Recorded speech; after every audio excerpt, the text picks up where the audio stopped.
Welcome back to the channel. Today I'm going to cover the surface area of Aberration because it will go hand in hand with my Explorer Nodes guide that I've just uploaded to my channel as well. There are 3 different surface locations on Aberration with an obelisk located at each one. The red obelisk is located in the southwest, the northwest is home to the blue obelisk, and the green obelisk can be found in the northeast. These locations can be incredibly dangerous, but there's also quite a few reasons to go up there. The primary reason is to collect loot from the supply crates. These crates are generally preferred to any loot that you can find underground or even in the caves on this map.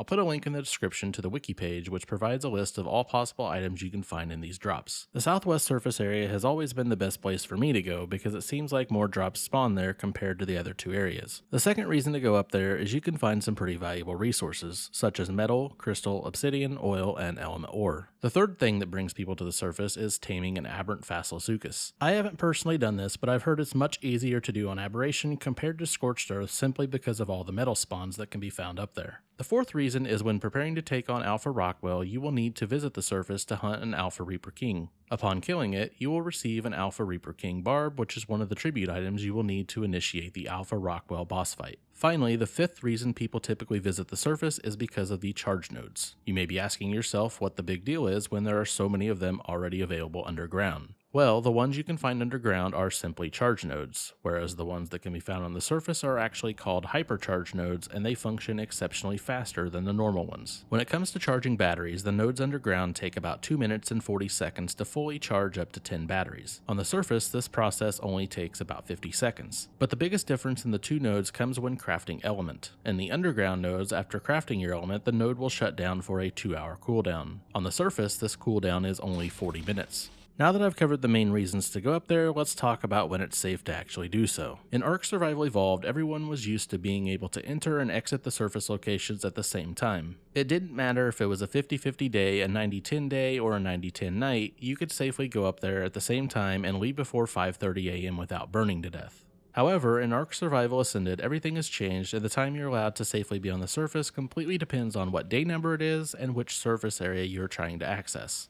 Aberration has always operated on its own unique cycle, with days ending in 0, 1, 2, or 3 being 50% day, 50% night. After that, it changes things up, and the days ending in 4, 5, or 6 will be your 90% day, 10% nights. And finally, it will rotate to the one you'll most likely be waiting for, which are the days ending in 7, 8, or 9, because those are the ones which are 10% day, 90% night, and that's when you get to spend the most time on the surface. Because of the way the schedule now works in ARK Ascended, this makes those 90% nights even better because Reapers only spawn on the surface in the 12-hour window between 17:30 and 5:30.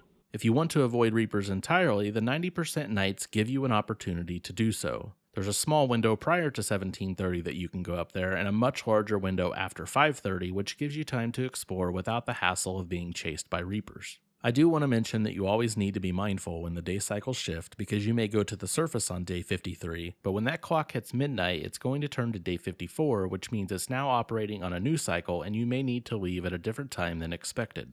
Alright, let's start with the southwest surface. There are 2 entrances to this area. The first is located in the green zone just south of the portal spawn zone, and the coordinates for this entrance are 52.23 latitude and 22.93 longitude. The second entrance can be found in the southwest area of the element zone, and the coordinates for that entrance are 78.39 latitude and 28.78 longitude. In addition to being the best place to go for drops, this surface area is also a fantastic spot to charge your batteries and craft element because there are 11 hypercharge stations available. On days ending in 0, 1, 2, or 3, you can safely enter at 1851, but will need to exit by 750. On days ending in 4, 5, or 6, you can safely enter at 2309, but will need to exit by 403. And on days ending in 7, 8, or 9, you can safely enter at 1416, but will need to exit by 1120. This gives you nearly an entire day cycle to do whatever you need.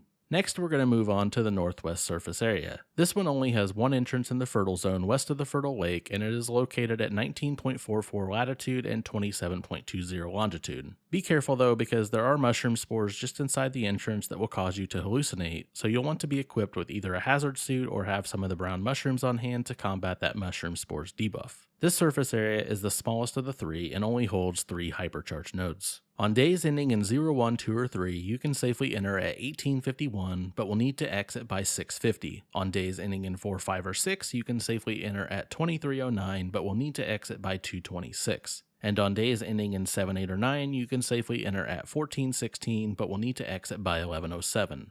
The final surface area is located in the northeast part of the map. Like the southwest surface, this one also has 2 entry points. The first is in the green zone in the river valley, and the coordinates are 27.07 latitude and 63.76 longitude. The second entrance can be found in the bioluminescent zone in the northeast corner of the crystalline swamps, and the coordinates are 37.42 latitude and 80.43 longitude. This surface area is about the same size as the southwest surface, and there are 10 hypercharge nodes available. On days ending in 0, 1, 2, or 3, you can safely enter at 1851, but will need to exit by 654. On days ending in 4, 5, or 6, you can safely enter at 2309, but will need to exit by 232. And on days ending in 7, 8, or 9, you can safely enter at 1416, but will need to exit by 1108. Well, that's about it. If you have any questions, please leave a comment below and I'll do my best to help you out. I hope you found the video helpful. Thank you.